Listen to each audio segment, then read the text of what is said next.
1000 écus, c'est la somme promise aux joueurs de flûte de Hamelin pour débarrasser la ville allemande de tous ses rats. En quelques notes de musique, il les attire vers la rivière la plus proche afin de les y noyer. Dans la suite du conte, il est révélé que les vrais nuisibles ne sont pas les rats, mais les mauvais payeurs. Quand Clara emménage dans son nouvel appartement, elle s'aperçoit vite qu'il y a des rongeurs dans l'immeuble. Ils courent sous le plancher et grattent derrière les murs. Et malheureusement pour elle, une simple dératisation ne suffira pas. Vous écoutez Transfert épisode 188, un témoignage recueilli par Nina Pareja.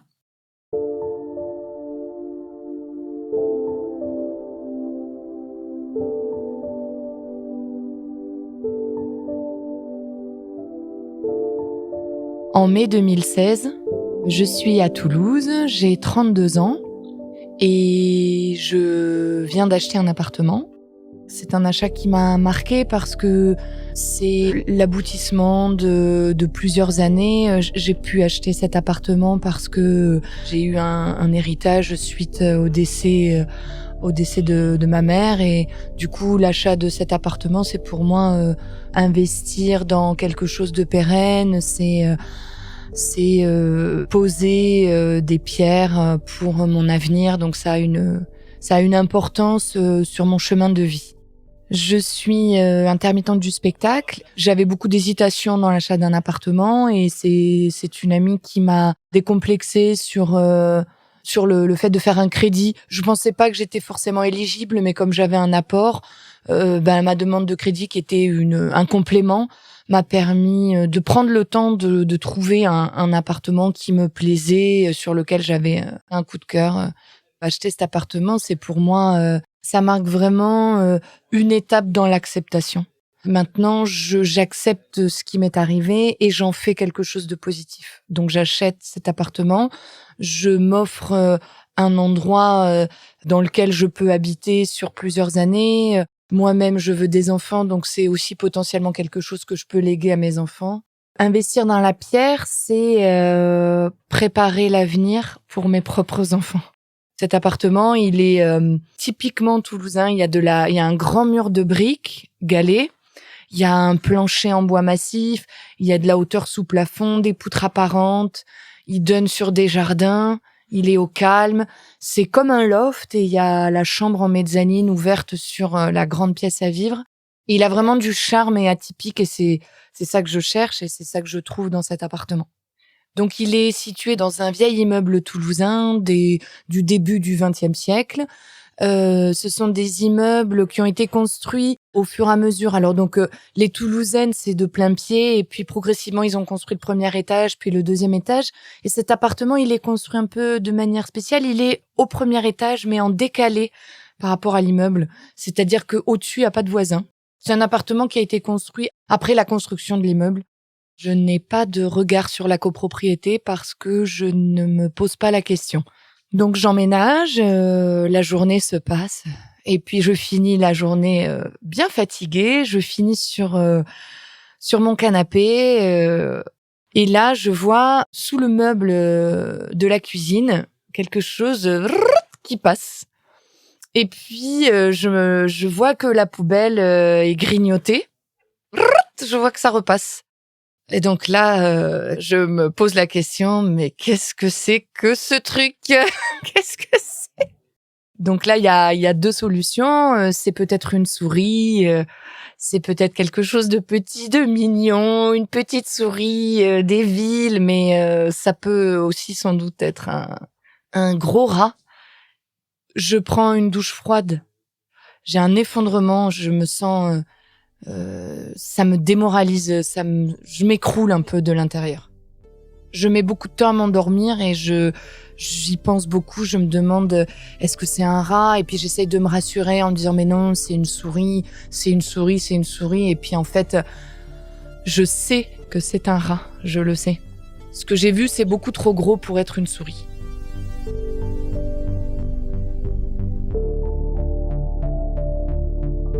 Le lendemain, je vais regarder donc sous les meubles de la cuisine. Au niveau des tuyaux d'évacuation, il y a un trou qui amène sous le plancher. Je bouche le trou avec des éléments de fortune pour empêcher que le ou les rats reviennent. Mais ça n'arrête pas les nuisances. Je continue d'entendre les rats qui grattent sous le plancher et dans les cloisons des murs. J'appelle le syndic de copropriété pour leur signaler ces nuisances et leur demander d'agir en conséquence. Et le syndic me propose d'envoyer une entreprise de dératisation qui vient. Donc c'est un monsieur qui vient, qui n'est pas surpris de cette problématique puisque en effet c'est son métier, qui inspecte l'appartement, qui donc valide la présence de rats puisqu'il trouve des crottes de rats. Du coup il y place un piège et il va aussi dans les parties communes. Je le conduis dans cette partie qui est une petite cour intérieure de l'immeuble. À cet endroit-là, il y a 2 locaux à poubelle et 3 petits appartements. Le dératiseur observe cette cour et les parties communes, les locaux à poubelle, et constate la présence de rats parce qu'il retrouve des crottes dans ces parties-là.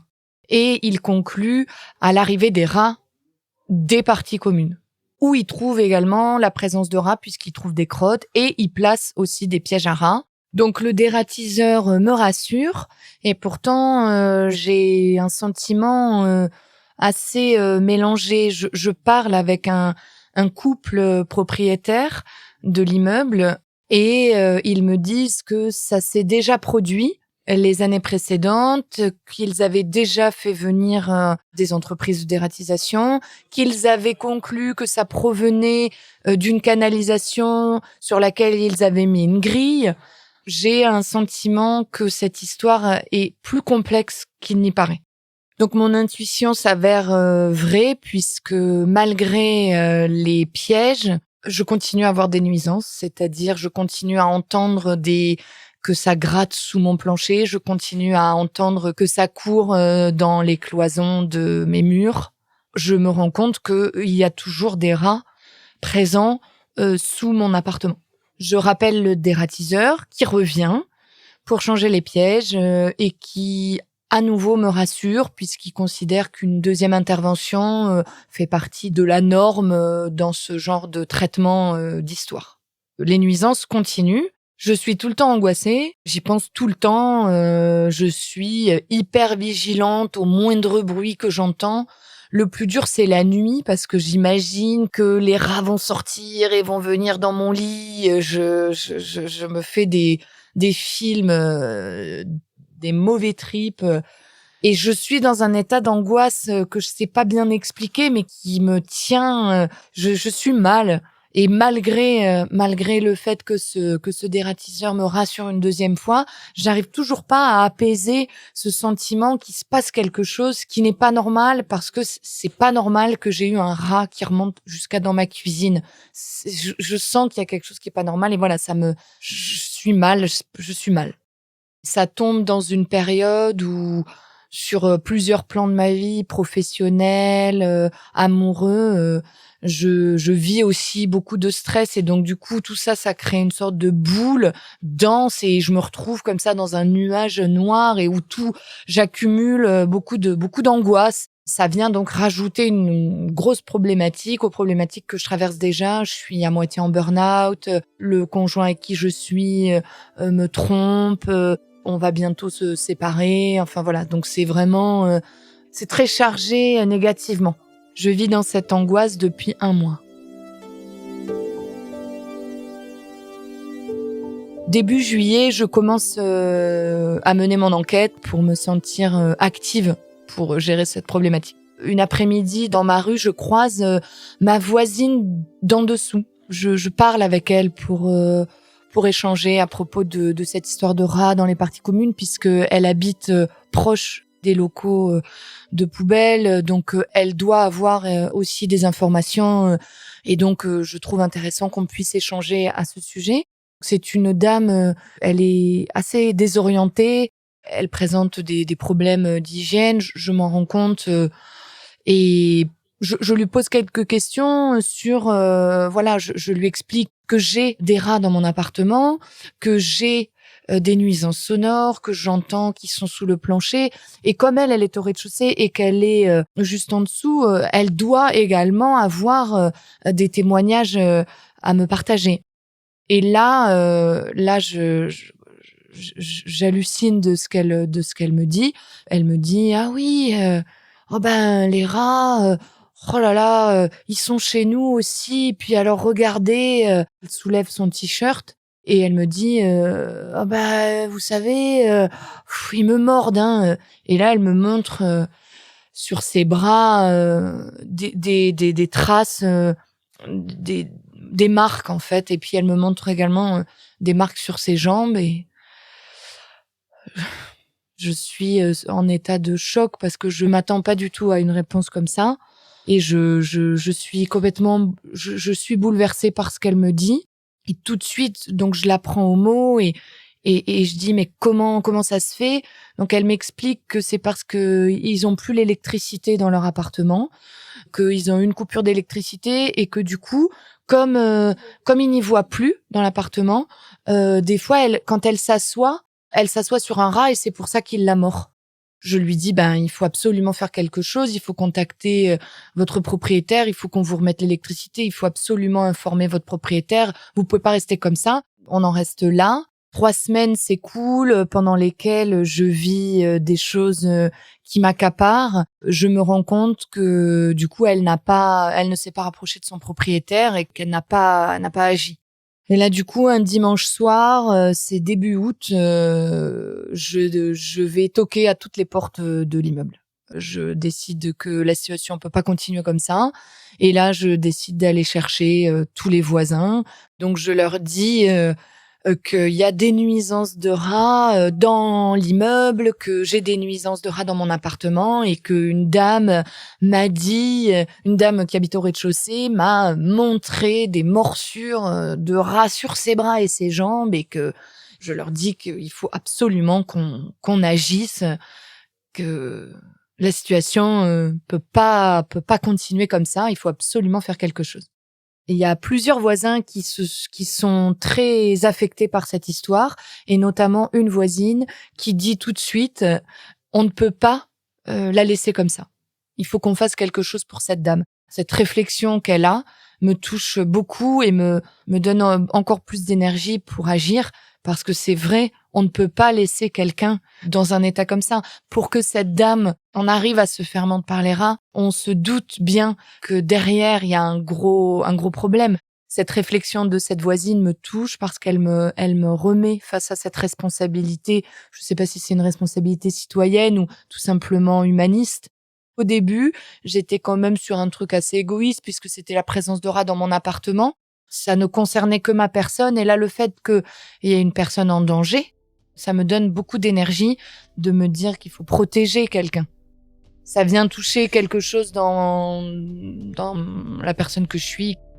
Je sors de l'angoisse et je subis cette histoire j'ai un combat à mener pour protéger et défendre l'intérêt de la vie.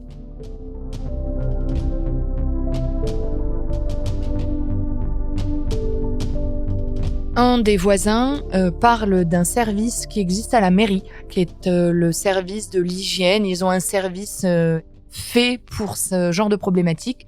On est dimanche soir, on appelle et on tombe sur un répondeur, on enregistre notre message. On réussit à faire ce signalement le dimanche soir. Et avec les voisins, on s'interroge sur comment accélérer les démarches, comment faire en sorte que les démarches puissent être prises en compte de manière rapide. Et on se dit, il faut qu'on amène des photos. On descend au rez-de-chaussée, on se présente devant l'appartement de cette dame, on toque à la porte, cette dame nous ouvre, elle est là, elle est seule, son conjoint n'est pas présent ce soir-là. On lui explique, on lui dit que pour appuyer le signalement, on veut faire des photos, et elle nous laisse rentrer, et elle nous laisse faire des photos. Je suis surprise de la complicité qu'on a avec elle. Parce que je pense que si elle nous laisse rentrer, c'est aussi qu'elle a conscience au fond d'elle-même que elle est en danger et que on est là pour l'aider et qu'elle nous laisse l'aider. Moi, je peux pas rentrer dans l'appartement parce que ça me prend c'est d'une telle, c'est d'un tel chaos que ça me choque. J'ai jamais vu ça de ma vie. J'ai jamais vu ça. Donc déjà, il y a une odeur qui est épouvantable, mais c'est difficile à décrire parce que c'est un mélange de quelque chose de rance, quoi, ça, comme la cave, mélangé à du tabac froid, mélangé à des ordures, mélangé à de la transpiration, mélangé à des pièces qu'on n'aère pas. C'est un ensemble d'odeurs qui est très, très, très, très intense. Et puis ensuite, sur le couloir d'entrée, il y a une crasse noire, il y a une couche de crasse noire très épaisse. Et puis, on est tout de suite plongé dans l'obscurité. Et aussi, je peux pas rentrer parce que je sais que potentiellement, il y a des rats. Donc, moi, je rentre pas dans l'appartement. C'est 3 voisins qui rentrent, qui ont le courage de rentrer et qui rentrent. Je vois par les photos l'appartement. C'est un petit studio d'une pièce qui fait 15 mètres carrés où tous les meubles sont retournés dans tous les sens. On distingue pas vraiment de lit, de commode. Les portes sont dégondées. Il y a des détritus partout. On distingue pas les éléments les uns des autres. Et il y a après en contrebas la salle de bain et c'est comme un décor de film d'horreur, comme le film Trainspotting quand Ewan McGregor il est dans ses toilettes crades, bah ça ressemble à ça. C'est vraiment, il y a de l'eau croupie au sol, il y a des coulures de crasse partout. C'est un film d'horreur. C'est vraiment un film d'horreur. Et il y a 5 centimètres d'eau, voire 10 centimètres d'eau croupie. Cette dame vit en botte pour aller dans la salle de bain. Elle vit en botte alors qu'on est en plein été parce qu'il y a de l'eau croupie. Elle a carrément mis son matelas dans un meuble pour pouvoir dormir, sans doute se protéger des rats. Je suis dans un état de choc parce que je pensais pas comment quelqu'un peut vivre comme ça, comment la société peut laisser des gens vivre comme ça, comment on fait pour en arriver là. C'est l'appartement en dessous du mien, donc je me suis engagée dans l'achat d'un appartement et j'ai ça en dessous de chez moi. C'est un gros problème. Comment je vais arriver à m'en sortir? Qu'est-ce que je dois faire? J'ai des émotions qui sont très très mélangées entre oui de la peur à la fois pour moi, beaucoup de tristesse par rapport à l'humanité, voilà, de se dire qu'il y a des êtres humains qui souffrent à ce point-là. Voilà, j'ai des pensées partagées.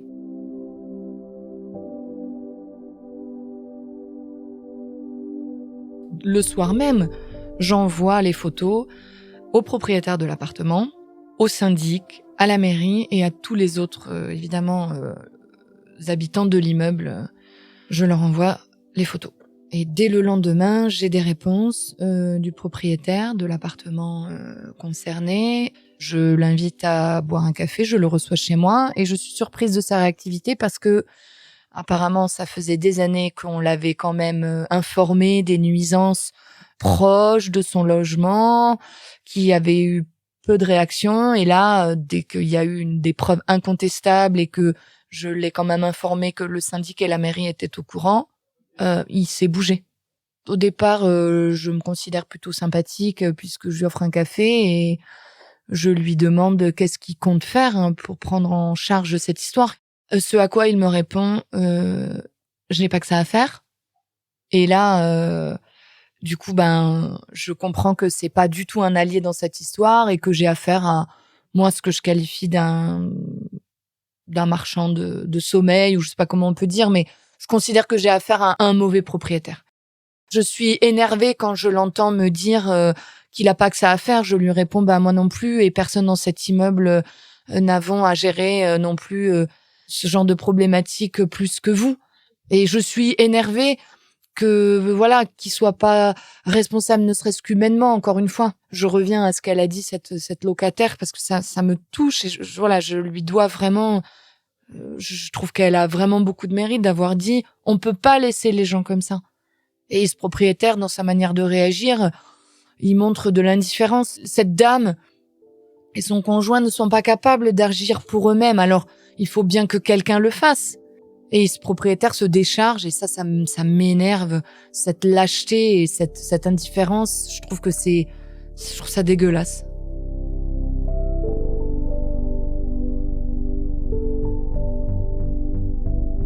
Donc la mairie vient à plusieurs reprises, mais leur venue met du temps. Et elles mettent du temps à venir. Elles suivent un protocole à la fois administratif et médical, puisque le diagnostic du syndrome de Diogène est rapidement posé sur cette dame et sur ce couple. On est sur un syndrome de Diogène passif, puisque au vu des photos, il laisse faire. Il n'y a pas d'accumulation de déchets. C'est plutôt un manque d'hygiène, un manque d'entretien. Du coup, les dames de la mairie suivent un protocole particulier puisqu'elles savent que elles ne peuvent pas déloger une personne qui a le syndrome de Diogène, ne peuvent pas la déloger rapidement parce que il y a des risques de décompensation. Personnellement, je trouve très long, puisque on arrive bientôt en septembre et cette dame est toujours dans son appartement. Elle vit toujours avec les rats. Moi, j'ai toujours des nuisances dans le plancher. Moi, je trouve que c'est long. On arrive en septembre et là, je ne vois pas cette dame pendant une semaine. Et avec les voisins, on se fait la réflexion et ça nous inquiète. Donc, on décide d'aller toquer à sa porte pour savoir si elle est là, qu'est-ce qui se passe. On toque plusieurs fois, elle met du temps à nous ouvrir, puis finalement, elle nous ouvre. Là, on lui fait part de notre inquiétude, que on s'inquiète vraiment beaucoup pour elle, on s'inquiète de ses morsures, on lui demande si elle a été voir des médecins, on veut qu'elle se fasse ausculter, on lui dit qu'il faut absolument qu'elle se fasse voir ses blessures pour rats, que les rats sont porteurs de maladies, blablabla. Et les pompiers viennent ce soir-là. Ils arrivent à rentrer dans l'appartement. Eux sont choqués. Il y a un pompier qui vomit parce que c'est vrai que voilà, rentrer dans cet appartement, c'est une épreuve vraiment. Il faut être accroché. Hein. Des fois les mots sont pas suffisants. Quoi. C'est un état de dégradation très très très très avancé. Donc ils arrivent à communiquer avec cette dame et ils arrivent à l'amener à l'hôpital. Ils arrivent à la faire hospitaliser et elle donne son accord pour se faire hospitaliser. Donc là, on est rassurés parce qu'on s'est dit que on a réussi à la faire prendre en charge et que elle va potentiellement avoir accès à des soins nécessaires par rapport à son état. Et c'est la dernière fois qu'on la verra parce que elle est décédée. On la voit pas revenir et c'est les dames de la mairie qui continuent à garder le lien avec le conjoint qui est revenu dans l'appartement. Et n'ayant pas de nouvelles de cette dame, un jour je croise les employés de la mairie et c'est elles qui m'apprennent que elle est décédée à l'hôpital peu de temps après qu'elle se soit faite hospitaliser. J'ai demandé de quoi elle était décédée et elles m'ont dit que elles n'avaient pas le droit de me le dire à cause du secret médical. Donc je sais pas de quoi elle est décédée. J'apprends que cette dame, elle a une histoire et que elle en est arrivée là, mais que ça a été une descente un peu aux enfers pour cette dame, qu'elle avait une vie, qu'elle était mariée, qu'elle avait des enfants, elle avait un travail et puis un divorce et là elle a fait une décompensation psychique et elle s'est retrouvée à la rue, démunie. Elle a rencontré ce conjoint qui habitait du coup dans l'appartement du rez-de-chaussée. Elle est allée vivre avec lui et ensemble ils se sont encouragés dans leur descente aux enfers mais c'est arrivé tard dans sa vie et c'est ce que j'apprends, c'est que c'est une dame qui a eu une vie avant. Il y a quand même quelque chose de fort qui ressort, c'est que on a agi et qu'on a permis à cette dame de partir dans la dignité. Qu'elle n'est pas partie toute seule, isolée dans son appartement. On ne sait pas si elle a pu voir sa famille, si ses proches ont pu aller la visiter à l'hôpital, mais au moins on a fait en sorte qu'elle ait accès à des soins, qu'elle soit traitée avec dignité et qu'elle parte dans la dignité. On était concernés, hein, tous les voisins, on se tenait régulièrement au courant. J'étais celle qui était en lien avec le syndic, la mairie, les autres propriétaires. C'était moi qui gérais les échanges de mails, mais tous les autres voisins, tout le monde était très très concerné. Les dames de la mairie relogent le locataire. L'appartement doit être nettoyé par une entreprise. Le propriétaire est à la charge de ce nettoyage. Il engage un premier nettoyage qui n'est pas concluant puisque il met les meubles dégueulasses dans la rue, en fait, sur le trottoir. Donc là, on refait un signalement pour dire que c'est pas comme ça qu'on peut nettoyer, que c'est pas possible de mettre ces meubles dégueulasses sur le trottoir. Donc là, une entreprise de nettoyage spécialisée est embauchée par le syndic. Elle vient faire le nettoyage et c'est là qu'il explique que les canalisations étaient complètement cassées et que les rats remontaient des égouts par les canalisations de la salle de bain et des toilettes. Et c'est pour ça ils étaient dans l'appartement. Et en fait, les rats ne venaient pas des parties communes.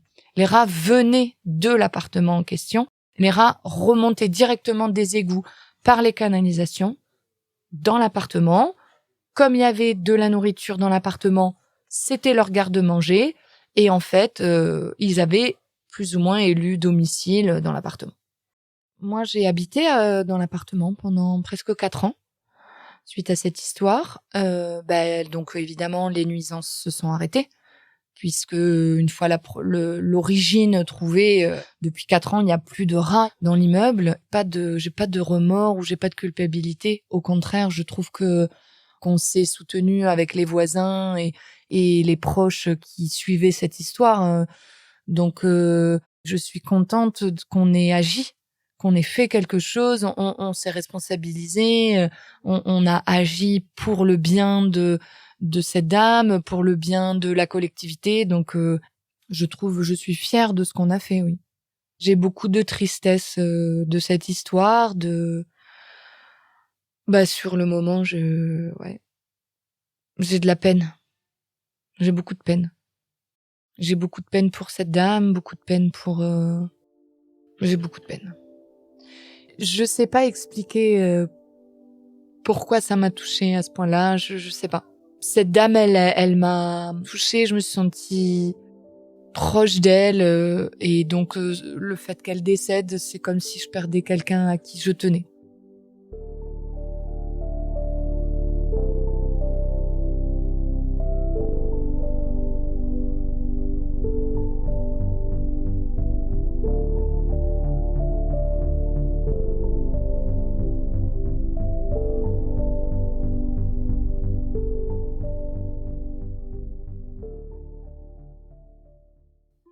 Vous venez d'écouter Transfert, épisode 188, un témoignage recueilli par Nina Pareja.